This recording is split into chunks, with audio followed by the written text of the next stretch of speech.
Hey guys, what's up? Welcome to Pistons Talk Podcast. Hope you guys are having a great Friday night. In today's episode, we have a couple of topics we'll be discussing. Patrick Beverly on Malik Beasley. Pat Bev this week was talking about Malik Beasley. Actually ran into him over in Paris, France. If you guys have been following Malik Beasley this offseason, he's been in Europe. So we'll be playing a clip from Pat Bev's pod, courtesy of him, and kind of reacting to that clip. Chris Middleton and his next team odds. You'd be surprised to see where the Detroit Pistons are. If you guys remember, Pistons drafted Chris Middleton years ago. Your boy was in high school when the Pistons still had Chris Middleton, and I'm 33, so it's been a minute since we've talked Chris Middleton, Detroit Pistons. And we'll end off the podcast with Isaiah Stewart and his offseason, what he's doing, and why I think some fans just need to chill out, enjoy the nice weather. It's not that deep. So let's get into the Patrick Beverly on Malik Beasley.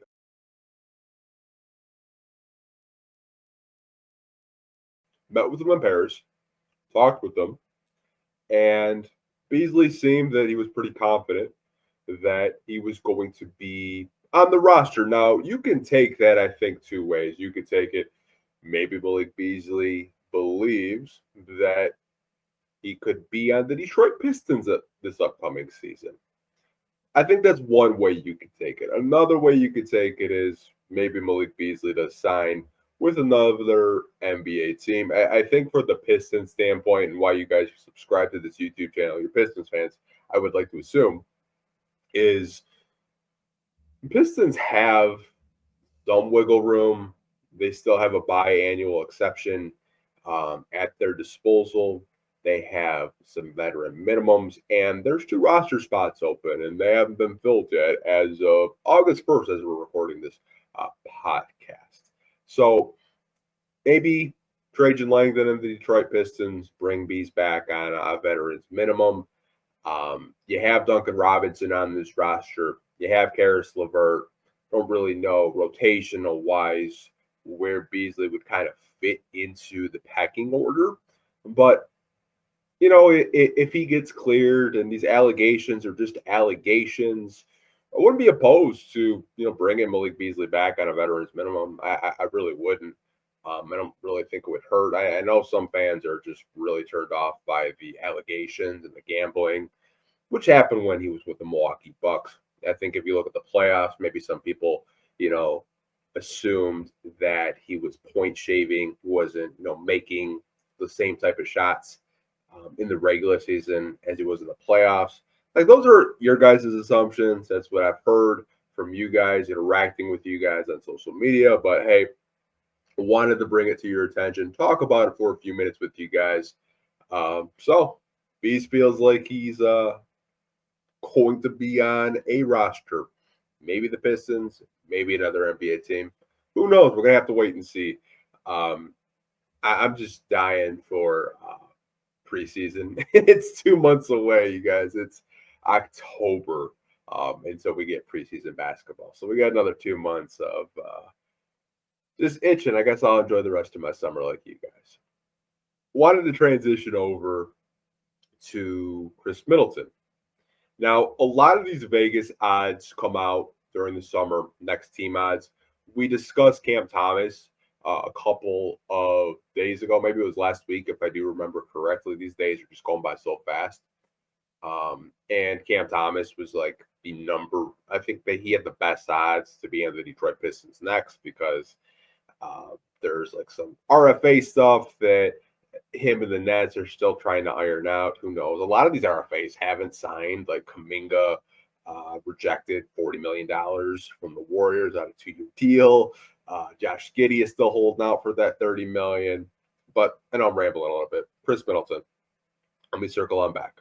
Apologize there, you guys. Had a lot of coffee before I started this podcast, and I'm just like really jittery and hyper.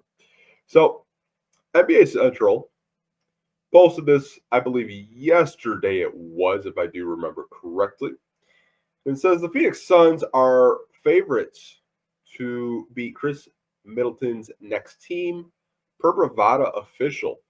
So you have the Phoenix Suns at a plus 300, the Detroit Pistons in second at a plus 600, LA Lakers at a plus 600, tied with the Pistons for second.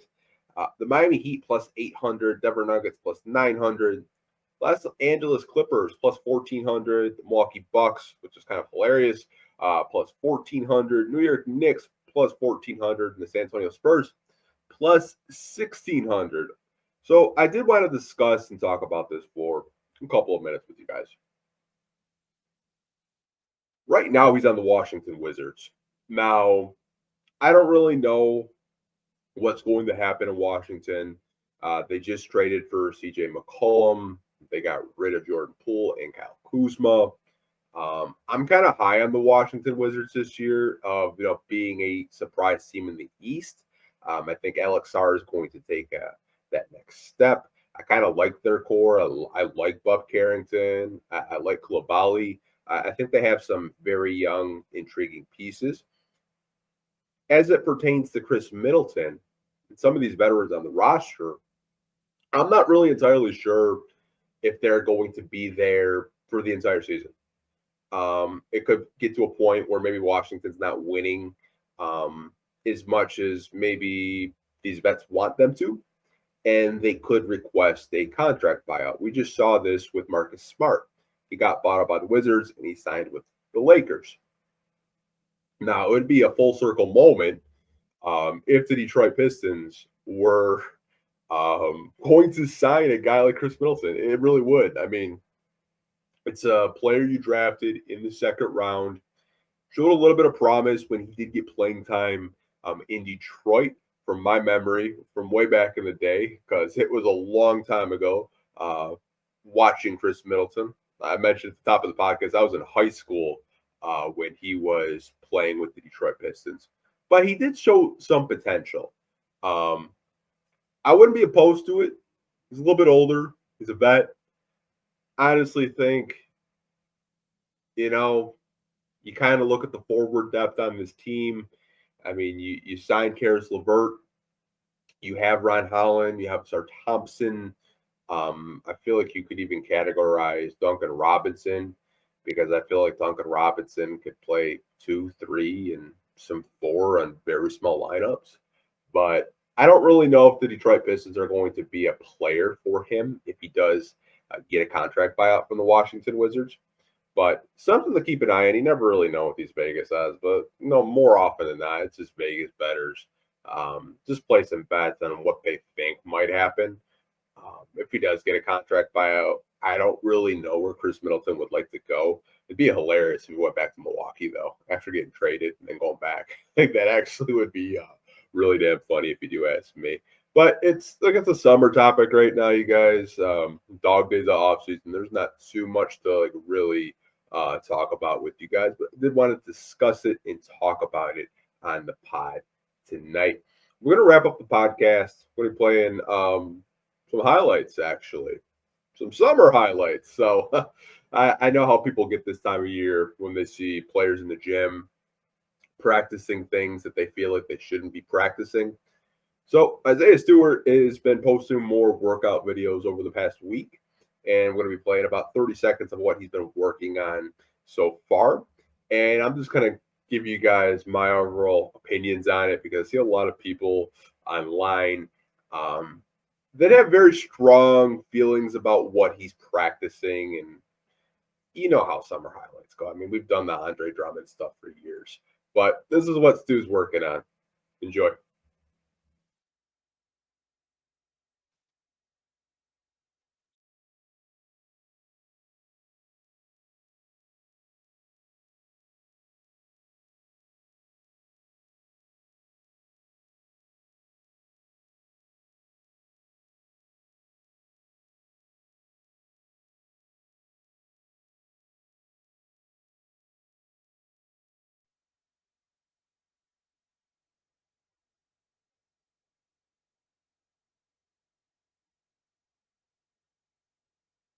Okay, so it's 3-pointers. They get a defensive drill in there, which I love. So I think with summer workouts, a majority of you guys are like, it's an empty gym. NBA players can make jump shots in an empty gym, and I tend to agree with you there. But this is what I'll say. Just because that they're practicing, we'll use three-pointers for Stu. Stu has shown the ability to actually hit three-point shots, but that's in his bag. That's in his arsenal. We didn't see it this year because JB had him playing backup five, and he wanted him to play more of a traditional center role. But there were some times this year where, the defense did sag off on Stu, and he was letting it fly. And I think I mentioned it. Like, I wouldn't mind him shooting one or two threes a game. Like, low volume, but we know he's capable of, hitting a pretty decent clip. I believe he shot 37 or 38% during the Monty Williams year. And, it was something. Like, we know he has the ability to stretch the defenses out and hit those shots. I have no problem with Isaiah Stewart posting himself working on his three-point shot. I feel like all these bigs practice these shots. I know Amari Sankofa had mentioned it when the Jalen Duren stuff came out a couple of weeks ago, saying all the bigs practice it after they're done. I mean, you got Paul Reed, Jalen Duren, Isaiah Stewart. They all work on the three-point shot, after practice just to get some shots up. So I have no issue with Isaiah Stewart posting three-point shots because we know he's capable of shooting. I think where it differs from Andre Drummond was Andre Drummond never shot a good percentage from three. He hit like maybe 5 lucky buzzer beaters in his time here in Detroit, but I mean, it wasn't something that was actually consistent. Where with Stu, at least we have a little bit more tape. We've seen it in games of him practicing and making three-point shots. Now, the other thing I do want to touch on is this, because I see people get really pissed off with these videos. Just because they don't post what you want them to work on doesn't mean they're not working on it. I see a bunch of people saying he should be working on his post moves. He should be working on a floater. He should be working on, a good 12 to 15-foot mid-range shot. I guarantee you, especially with Isaiah Stewart, because he's one of the hardest working players on this team, you guys. I guarantee you he's working on it. He's just not posting it. All these guys are in the gym this time of year. They're all working on their game. They're all working on their craft. They're doing probably 2-3 workouts a day just to get ready for this upcoming season. I think you guys have to remember, just because they're posting, a 30-second highlight doesn't mean they're not working on what maybe you want them to work on. Stu's one of the hardest working players on this team, so I'm not going to, question his dedication to, working out or trying to get better at a certain area of his game. I said my piece on it. I'm not going to go too much in depth. I just see a lot of angry Pistons fans this time of year and comparing it to Andre Drummond, when I think it's completely different because we know Stu can actually make a three-point shot and it's not luck. And I like the defensive drills. I like the mobility there, what he's doing there. I think, I don't think we've had a prospect. I can't even call Stu a prospect. We got to go home, a legit NBA player now. We haven't had a Piston player post defensive highlights. Like, when's the last time we've had a Pistons player post defensive highlight summer league videos? Or summer videos, not summer league, excuse me. I can't really remember off the top of my head. I'm sure maybe there's, a random Piston player that might have, but this time of year, a lot of these guys are doing these summer videos. I've seen a lot of rookies. They're getting into these league runs. I'm trying to think of the NBA trainer, the guard whisperer. I mean, he's got a bunch of vets. He's got some younger guys who are doing these kind of like, I guess you could call them Remy runs, or what's the other one? I can't remember. Maybe you guys can help me remember. They come out every summer. I cannot remember the coach's name. Rico Hines. Oh, there we go. Rico Hines. I'm so proud of myself. I remember that. We're going to start getting those. We're going to start getting Drew League. We're going to start getting maybe some Olympic stuff coming up in August. So That's the type of basketball content we'll probably be discussing on the podcast. Just warning you guys now, with no preseason basketball until I believe October 6th. So the schedule should be getting released as of right now. We only know 2 preseason games. They're both away games. One's in Memphis, and then I believe the other one is at Cleveland. So we should be getting some home games with the Pistons. Don't really know if you guys care about that, but hey, just talked about it for 30 seconds. But hope you guys did enjoy tonight's episode and have a great rest of your weekend. We'll be back tomorrow giving you guys a podcast on Saturday and Sunday. They're not going to be the long form podcast, probably like this, good 17 to 20 minutes just to give you guys your fill a little bit. And I'd like to do multiple podcasts a week if I can find the topics. If I can't find the topics, just understand that it's off season, you guys. It's really hard to find content to talk about for 20 minutes a day for you guys. But as always, take care, stay safe, and as always, go Pistons. Peace.